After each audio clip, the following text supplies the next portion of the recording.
কয়েকদিন যাবৎ আমার এই জিনিসটা খাইতে খুব ইচ্ছা করতেছিল। ফেসবুকে ঢুকলে মানে মোবাইলটা হাতে নিলে দেখি সবাই রান্না করে খাইতেছে।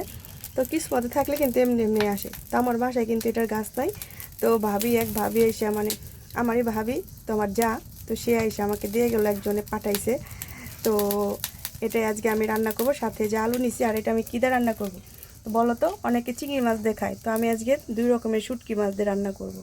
এটা হচ্ছে পুঁটি মাছ আর কাচ্চি মাছ। তো চলেন আগে শুটকি মাছগুলো ভাইজা নেই। তো এদিকে চুলা জ্বালায় দিছি, কড়াইয়ে বসায় দিছি।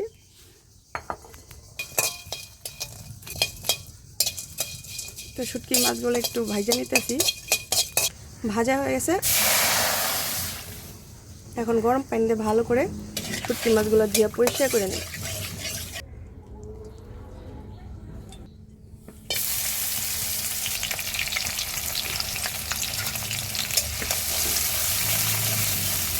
তো যেদিকে শুটকি রসুন ভেজে নিলাম, এখন পেঁয়াজ কুচি দিয়ে দিতেছি।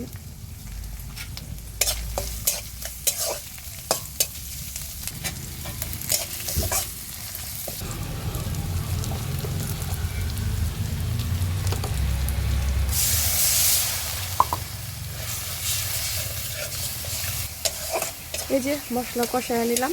আমি কিন্তু এখানে আদা বাটা ব্যবহার করি না, শুধু রসুন কুচি দিছি। পরিমাণ মতো লবণ দিয়ে দিলাম।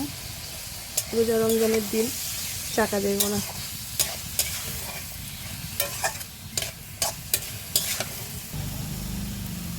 টমেটো দিয়ে দিলাম। এখন ঢাইকে দেব।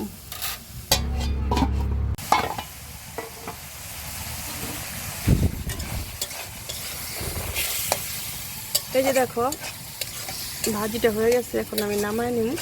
একটু মাখো মাখো আর কি, এরকম আর কি, একদম শুকনো করবো না।